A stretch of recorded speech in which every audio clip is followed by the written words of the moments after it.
My peoples, papaziti here. I hope everybody's having a lovely Sunday. I know I am. Got a little team deathmatch for you on the map launch. And since it was so well received, I'm going to do another video where I talk about my first time.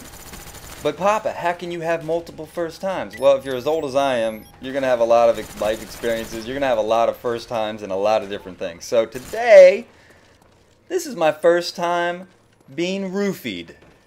That's right, roofied.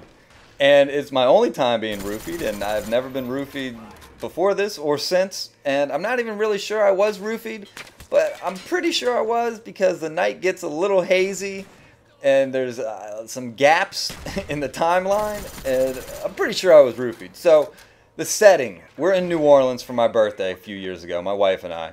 And my wife and I like to get after it when we go on vacation. So we start drinking on the plane ride down. We're drinking at the airport before we even get on the plane.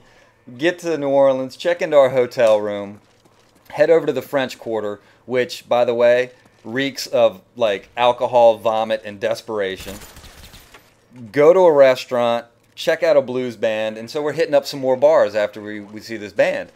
And I see this bar where they've got a Wii game of bowling up on this giant big screen TV, and I'm like, oh, we got to get in there because I don't know if you know, but I carry about a 240 average on Wii bowling, and I'm pretty boss like that. So going to this bar, and it turns out it's a gay bar. That's no big deal, you know. I get hit on by gay guys, and I'm flattered by it. It's, you know, I'm secure enough in my manliness that it doesn't bother me. So we meet this guy and his partner, and they're chatting us up, and you know, we're chatting them up, and they buy me a drink. Well, they buy us a round, and it seemed like there was some sort of exchange that happened between the bartender and this guy who's buying our drink, like a little wink wink, nod nod kind of thing, because the night gets really weird after this drink, right? So we buy them a round back and then head back to the hotel. My last thing that I remember before going to bed was texting my brother and being like, dude, New Orleans is awesome. You got to get over here. New Orleans is great. Get on a flight right now and come down and join us. My next recollection, I come to kind of out of this like waking dream state. I'm out in the hotel, out in the hall. I'm locked out of the room. I don't remember which room is ours. I don't have a key. And you know why I don't have a key? Because I would have nowhere to put it because I am butt-ass naked.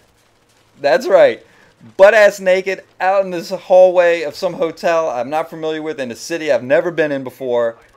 And I am losing my mind. So after about 3-4 minutes of running around this hotel, up and down the stairwells, knocking on a door that I think may be mine, but then chickening out and running away before anybody can answer because I don't want to get punched in the face or anything, I finally come to my senses enough where I'm like, all right, I got to get down to the lobby. I got to talk to somebody at the front desk. Hopefully they'll, you know, give me another key so I can get back into my room. So I go down to the lobby, you know, of course, via the stairwell because God forbid anybody catch me running around holding my cock and balls in my hand. And stick my head out of the door, and I'm like, excuse me, I'm kind of locked out of my room, and I don't remember which room I'm in, and I'm a little messed up. Can you help me out? And the guy was like, yeah. And, you know, I gave him my name, my wife's name, everything checked out in the computer. So he's like, all right, yeah, I got your key. Just come over here. And I'm like, I'm naked. So, yeah. So this guy comes over, gives me a key. I jet back upstairs to the room, get in, jump in bed.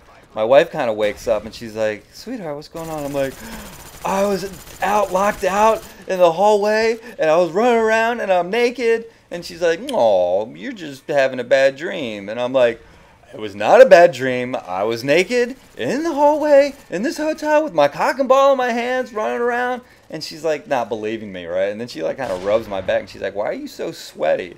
And I'm like, because I was running around, cock and balls in hands, the hotel, naked, locked out, naked. So, fall asleep. Next morning, wake up. My wife is still kind of like, I'm not so sure about this whole you were naked in the hotel thing. But all of a sudden, there's 3 keys where before there was just 2 keys. And so she's like, So now we get up for our little complimentary breakfast and loads of coffee and stuff down at the hotel. And we get down there, and there's two girls working the desk now. And I'm like, I need your help with something. I'm trying to establish a timeline from last night.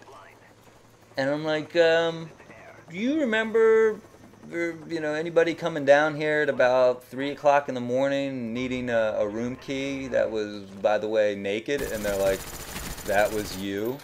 And I'm like, yeah, that was me. They're like, you made our night. Oh my gosh, that's so funny. I'm like, great, I'm glad I could entertain you guys. So yeah, naked in New Orleans. Good times.